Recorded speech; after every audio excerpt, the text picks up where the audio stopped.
အောက်ပိုင်းမတန်တဲ့တထေးသမီးမိန်းမလှလေးနဲ့ဒရိုင်ဘာတယောက်ရဲ့ဇလံ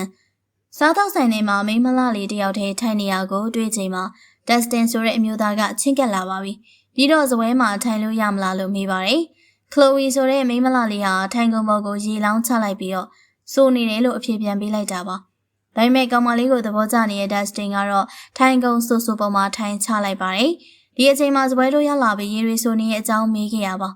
ဒက်စတင်ကလည်းသူ့ကြောင့်ရေခွက်မတော်တဆမှောက်သွားခဲ့ရလို့ဆိုပါတယ်။ပြီးတော့ကော်ဖီ2ခွက်မှာလိုက်ပါတယ်။ခလိုဝီကအဲ့ဒါကိုသဘောကျပြီးတော့ရေးလိုက်ပါတယ်။ပြီးတော့တီရှူးပေါ်မှာဖုန်းနံပါတ်ရေးပြီးနောက်နေ့ကော်ဖီအတူတောက်ရအောင်လို့ပြောပြီးတော့ဝီချဲကိုလိမ့်ပြီးထွက်သွားပါတယ်။ကောင်မလေးအောက်ပိုင်းမတန်တာကိုတွေ့ရချိန်မှာဒက်စတင်လည်းတွေ့ဝေသွားခဲ့ရပါ။အဲ့ဒါကြောင့်ဖုန်းနံပါတ်ရေးထားတဲ့တီရှူးကိုလွှတ်ပစ်ခဲ့ပါတယ်။နောက်တစ်ပတ်လောက်မှာတော့ဒက်စတင်ကတထေးတယောက်ရဲ့ရင်မောင်းအလုပ်ကိုရသွားပါတယ်။ဒါပေမဲ့တထေးအတွက်မောင်းပေးရမှာတော့မဟုတ်ပါဘူး။သူ့ရဲ့သမီးအတွက်မောင်းပေးရမှာပါ။အဲ့ဒီသူကကလိုဝီဖြစ်နေရကိုတွေ့တော့ဒက်စတင်လည်းအံ့ဩသွားပါတယ်။ဒါပေမဲ့ကလိုဝီကသူ့ကိုအခုမှတွေ့ဘူးသလိုဆက်ဆံနေရပါ။ဒါကြောင့်ဒက်စတင်လည်းသူ့ကိုယ်သူလိပ်ပြမလုံးဖြစ်နေပါတယ်။ကလိုဝီကိုလိုက်ဖို့နေရင်လည်းသူဖုန်းဆက်မရတဲ့အကြောင်းကိုစင်ကြေပေးဖို့ကြိုးစားခဲ့ရပါ။ကလိုဝီကစကားကိုဖျက်ချနေပါတယ်။ဒါကြောင့်ဒက်စတင်ကအပြစ်ရှိတယ်လို့ခံစားနေရပါတယ်။နောက်ဆုံးမှာတော့ကလိုဝီကသူ့ပေးလိုက်တာဖုန်းနံပါတ်အတူဖြစ်ကြောင်းဘယ်သူမှလည်းသူ့ကိုဖုန်းခေါ်မှာမဟုတ်ကြောင်းပြောချိန်မှာ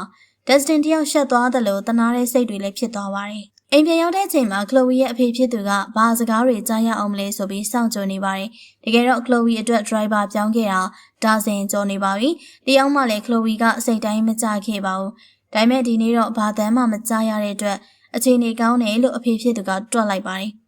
နောက်ရက်မှာတော့ဖခင်ဖြစ်သူကကလိုဝီနဲ့သဘောတူထားတဲ့သူတို့သားလောင်းကိုဖိတ်ပြီးတော့မိတ်ဆုံစားပွဲကျင်းပပါတယ်။အဲ့ဒီလူကအင်ချမ်းမြေတထေးတယောက်ပါ။ဒါပေမဲ့ပုံစံကတော့စိတ်ဝင်စားစရာမရှိပါဘူး။ကလိုဝီကအဲ့ဒီလူကိုစိတ်မဝင်စားဘူးဆိုတာဒက်စတင်လည်းရှင်းမိပါတယ်။ဒါကြောင့်စေကံပြဖို့အကြောင်းပြပြီးတော့ကလိုဝီကိုခေါ်ထုတ်ပါတယ်။ဒီအချိန်မှာဖခင်ဖြစ်သူကလည်းမင်္ဂလာဆောင်ကိစ္စသဘောတူလားဆိုပြီးမေးနေရပါ။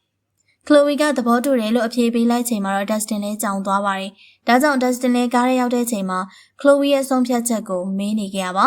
။ကလိုဝီကတော့သူ့အတွက်သူကြိုက်တာဆုံးဖြတ်မှာပဲလို့ပြန်ပြောပါတယ်။နောက်ပြီးတော့ကလိုဝီအတွက်ကားမောင်းပြီးရဲ့အလုပ်ကလည်းထွက်ခဲ့လိုက်တာပါ။နောက်ရက်မှာတော့ကလိုဝီကသူတို့သားလောင်းနဲ့တွေ့ပြီးတော့မင်္ဂလာဆောင်ကိစ္စထပ်ဆွေးနွေးပါတယ်။တိုက်ဆိုင်ကျင်တော့ဒက်စတင်ဆိုင်ထဲဝင်လာတာကိုလှမ်းတွေ့လိုက်ပါတယ်။ဒါကြောင့်သူတို့သားလောင်းကိုရေခဲမုံထားယူခံလိုက်ပါတယ်။ဒက်စတင်စပွဲနာရောက်လာချိန်မှာတော့ကလိုဝီက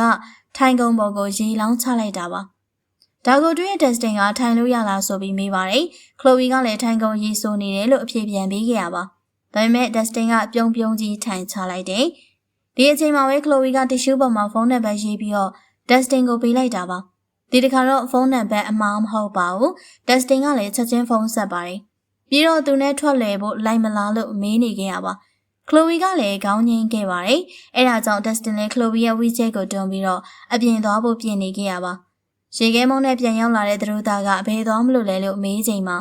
ကလိုဝီကပျော်ရွှင်ရတဲ့နေရာကိုသွားမှလို့ပြန်ဖြေခဲ့ပါတယ်။အဖေဖြစ်သူကလည်းပြုံးပြီးတော့မင်္ဂလာပွဲမဖြစ်တော့ဘူးလို့ပြောလိုက်တာပါ။ဗီဒီယိုလေးကိုစောင့်ကြည့်ကြည့်ရှုပေးလို့ကျေးဇူးတင်ပါတယ်ရှင်။